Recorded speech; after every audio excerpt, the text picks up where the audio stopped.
Ganun mga idol. Ito yung saranggola, oh. Yung pinalipad natin. Binaba ko na dahil may ulan. Ito. Ito mga idol, at saka ito yung tali niya. Ito.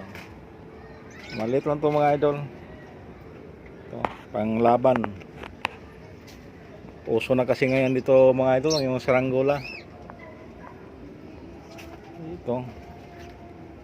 Saranggola ni tatay. Kaya ito yung tali pang ikwasan. Dan tayo nagpapalipad mga idol sa may bubong.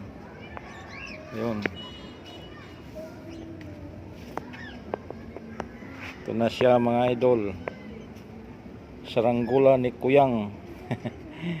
Ayan.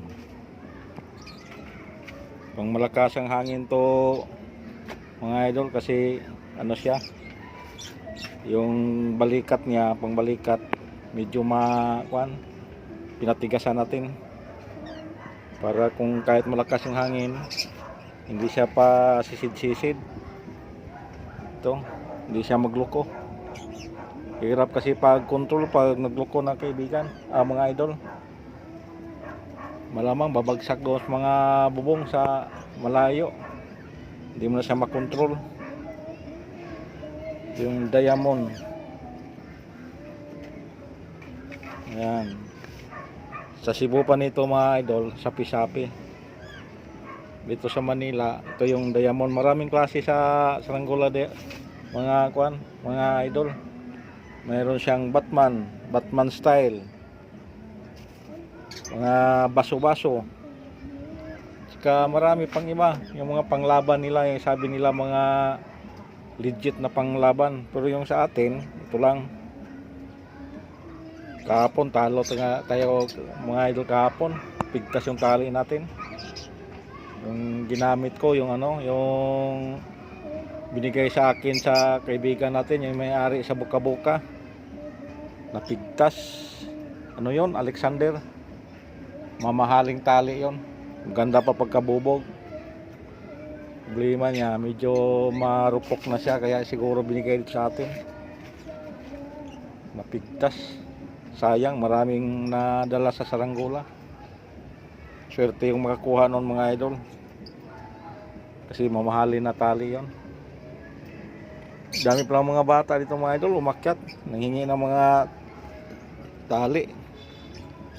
Yung iba binigyan ko, yung medyo binatilyo na, pero yung mga maliliit talaga hindi ko binigyan kasi itong tali ko may mga bubog, baka gamitin lang magpalipad dyan sa tabing kalsada.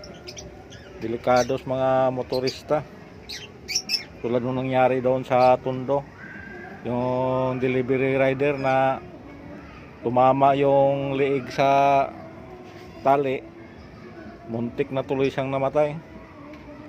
Napansin na lang niya nung tumatakbo yung motor niya, laylay na yung niya, yung pinaka ibaba ng baba, yung tinawag na suwang, yung balat ng panga. Laylay na dahil tumama ito sa tali ng may ganito. May bubog ang talim kasi nito mga ka-idol. Minsan nga yung kamay ko dito sugat-sugat. So tinis lang natin dahil panglaban eh. Kailangan gumamit ka ng may bubog dahil yung mga kalaban may bubog rin. Ito mga idol, pinapakita ko lang sa inyo. Alam ko naman na marunong kayong gumawa nito. Mas matindi pa nito yung mga ginagawa ninyo. Sa amin lang ganito lang. Pang pang enjoy. Pag wala ng oras pag hapon na tapos na sa trabahong bahay, dito naman tayo maglaro-laro. Hintay ng gabi. Sige mga idol.